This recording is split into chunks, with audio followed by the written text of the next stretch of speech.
Well, I would say that within the broad and vague category of depression, there are many separate entities lurking and hiding, and that conflating them is problematic with regard to understanding and also with regard to treatment. And so, depression per se is a secondary category. It's a secondary manifestation of proclivity to negative emotion. That's the broadest possible conceptualization. And that manifests itself in the personality structure as trait neuroticism. All of the negative emotions clump together, which means that if you're more likely to experience one, you're more likely to experience all of them.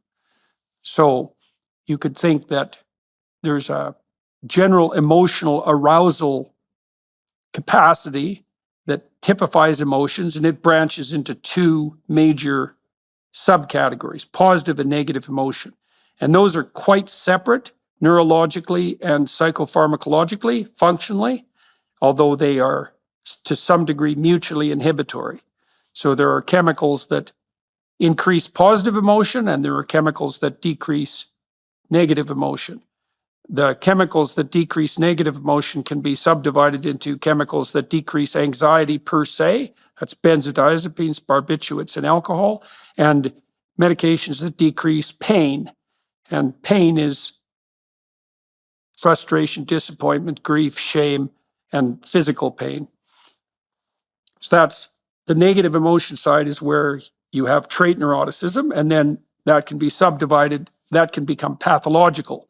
And by pathological, what is meant is something like either unbearable or interfering with functions associated with most basically survival and reproduction, right? And that's a judgment call when levels of negative emotion get so high that they now take on clinical significance. The way that well-trained clinicians determine that is that levels of negative emotion have risen to the point where, as I said, either the person finds it subjectively unbearable or there's evidence that important domains of broad function have been compromised. That would be, so for example, if I was trying to determine if you abused alcohol, I would find out, first of all, how much you consume, but then I would find out, is that causing you trouble with the police? Is it causing you trouble with yourself in terms of guilt and shame and regret? Is it causing trouble with your family? Is it interfering with your employment? Right? Is it starting to take over your life? And you make the same kind of diagnostic judgment when you're evaluating someone who's suffering from an excess, let's say, of anxiety or an excess of pain, which would be more a depression-like phenomenon. Now, and so you have to do a very careful diagnosis to find out to what degree that's occurring, to what degree it can be attributed, let's say, to anxiety or to depression, how long-standing it is, and then there's the necessity for a detailed causal analysis.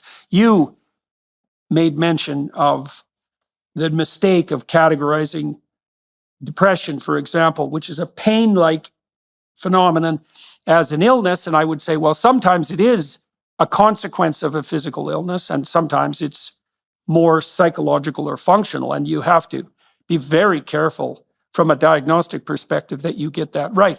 So I'll give you an example. I just talked to a neuropsychiatrist at McLean's Hospital in Boston named Chris Palmer, and he's very much convinced that a lot of endogenous depression, and so that's depression that doesn't seem to have a immediate cause in loss or other catastrophe, is a metabolic disorder, and he's trying desperately at the moment to treat it with diet. So there's some forms of depression that are clearly illness related. Like we've known for a long time that you're much more likely to have signs of immunological dysfunction if you're depressed, for example. So when I diagnosed my clients, the first thing I would try to figure out was, well, are you just ill? I don't mean just, as if that's nothing. It's not nothing. But if the depression is a secondary consequence of some physiological disorder, that has to be, well, that's the first place you'd start, hopefully. See if the person's just ill. And there's lots of forms of depression that seem to have that more physical illness-like manifestation. So seasonal affective disorder is a good example, because people who have seasonal affective disorder are reliably much more depressed at the darkest times of the year.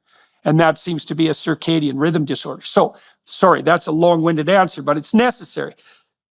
There's the broad category of negative emotion. There's the narrow category of depression. Within depression, there are multiple entities, and they have some commonality, and the commonality would be pain-like suffering, but the causal roots can be manifold and virtually unrelated. Yeah, so that might help clear it up.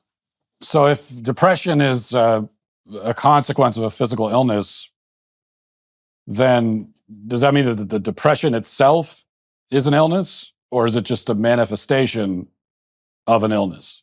Well, see, there's a problem with the question, because it's not much clearer what an illness is than it is clear whether or not depression is an illness, right? Because you can think of illness in a relatively straightforward manner as something caused by a pathogen, like a virus or a bacteria, but there's many things that we would consider illnesses that aren't obviously caused by a pathogen.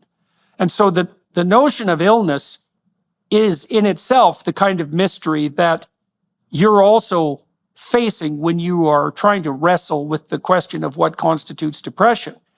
You can define illness as deviation from normality. Sometimes that's a useful conceptualization.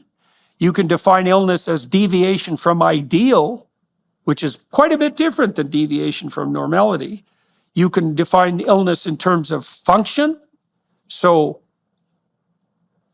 if you're sufficiently led astray by a given circumstance or trait, so that, as I mentioned earlier, multiple important areas of your life are compromised, then that can be thrown into the category of illness. Both illness and health, let's say, if they're opposites, they're very, very ill-defined and global concepts. This is partly why the idea of healthcare in some ways is also utterly preposterous, because, well, what isn't relevant to health? If you have a category that's so broad that it contains everything, it's not that useful as a category. And health is a category that's essentially that broad. Health doesn't mean much different than ideal, for example. So is depression an illness? Well, the problem with those binary questions is that by asking them, you assume that one of those concepts is more well-defined than the other. And in this case, it's just not. Would it be, do you think it'd be fair? I haven't really thought much about this, but the actual definition of what an illness is interesting. When you pointed out that it takes some thinking to get to that. But would it be too simple to say that illness is a physical malfunction of some kind? Well, it's sometimes it's too simple, because you can become physically ill for reasons that are essentially psychological. Now, it depends on where you draw the line between psychological and physical, but we'll just use common language approach. I've had clients who, and this is specific to more, let's say, cognitive approaches to depression. I've had clients who were cast into misery as a consequence of thoughts and behaviors that weren't sufficiently functional. So, for example, you can find yourself isolated, alone, angry, bitter, resentful, stressed, with high blood pressure and panic attacks because you have no friends. And you can find yourself in a situation where you have no friends because you have no social skills. And you have no social skills, let's say, because you weren't socialized well, and you lack a lot of the micro routines that make you socially acceptable. Now, that's a complex pathway to pathology, but you can understand that a behavioral approach to that, or even a cognitive approach, might be the most appropriate. There's lots of people who are miserable because they're isolated. That's very common. And they're miserable enough so that it's having not only, it's not only making them suffer subjectively, but the stress that's associated with that destroys them physiologically. If you are stressed beyond a certain level, your body starts to devour its future resources to manage the present. That's what a stress response does in some ways. It ratchets up your metabolic rate even, so that you can focus more attention on the present to solve the crisis that surround you. But the cost of that is that you're burning resources that you might optimally want to conserve for the future.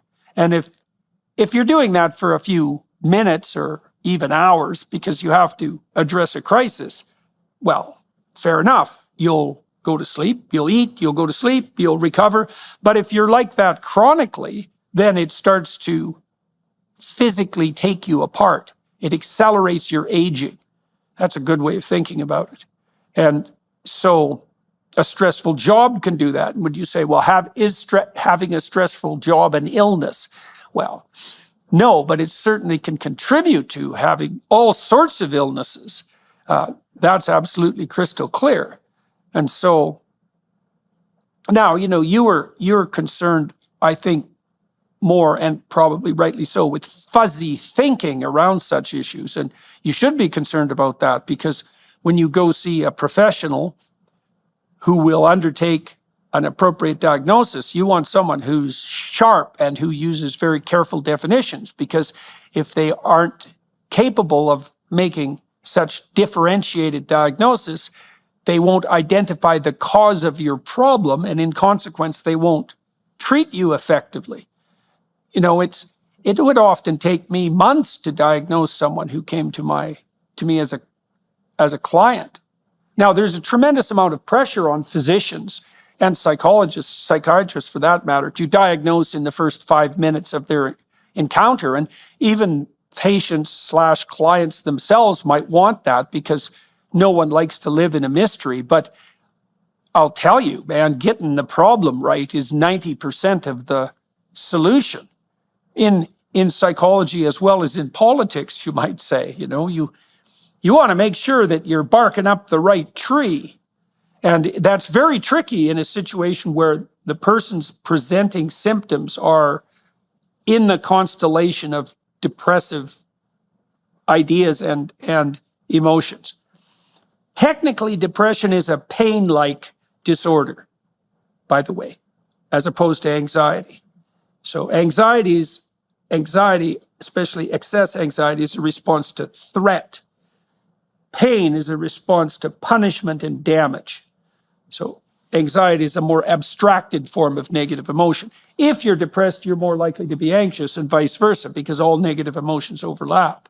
But the treatments for those two things they're also quite different.